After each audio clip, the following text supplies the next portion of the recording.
Esprit, oh grand esprit, es-tu là? Est-ce que tu veux qu'on explique un jeu aujourd'hui?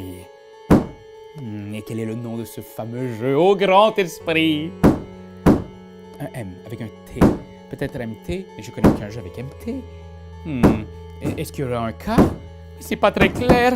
Est-ce qu'on pourrait avoir un code? Peut-être un code de couleur ou je... Ah oui, c'est beaucoup plus clair. Aujourd'hui, les amis, on va jouer à Mysterium. Moi, je trouve que c'était clair. Pas tant que ça, non.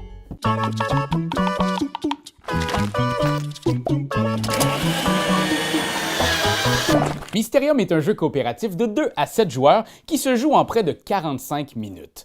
Dans Mysterium, les joueurs incarnent des voyants qui tentent d'entrer en contact avec un esprit pour bien comprendre comment ce dernier a été assassiné. Si au bout de 7 tours de jeu, les voyants identifient correctement l'arme, le lieu et le meurtrier désigné par le fantôme, tout le monde gagne. La première chose à faire, c'est de nommer un joueur qui sera le fantôme. Ce joueur sera le donneur d'indices et il ne pourra pas parler pour toute la partie. Chut, pas un mot. Non. Le fantôme est un peu le meneur de jeu. Il place derrière son paravent en secret une carte lieu, arme et meurtrier pour chacun des joueurs autour de la table. Par exemple, ici, mon ami Benjamin joue le personnage bleu. Je sais que je devrais lui donner des indices qui l'amèneront à deviner que c'était le magicien dans la salle de bal avec le chandelier. Le fantôme place ensuite la table et les pions de tout le monde devant les cartes meurtriers potentielles. C'est le premier élément qu'ils devront découvrir.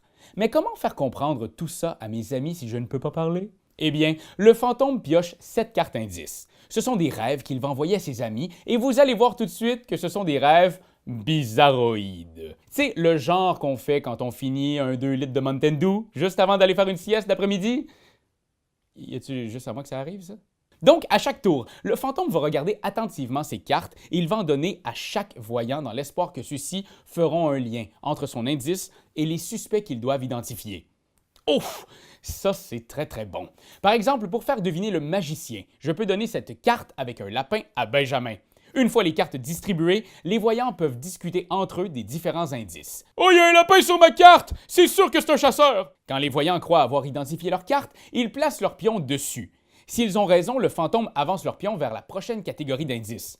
Mais s'ils ont tort, ils n'avancent pas et doivent à nouveau tenter de deviner correctement au prochain tour. Les joueurs ont seulement 7 tours pour percer le mystère du manoir. S'ils n'y arrivent pas, tout le monde perd. Mais si tout le monde parvient à identifier son ensemble de cartes, on passe au rêve final. Tous les joueurs placent leurs cartes suspects, armes et lieux au centre de la table et le fantôme leur enverra un tout dernier rêve désignant l'une de ces combinaisons.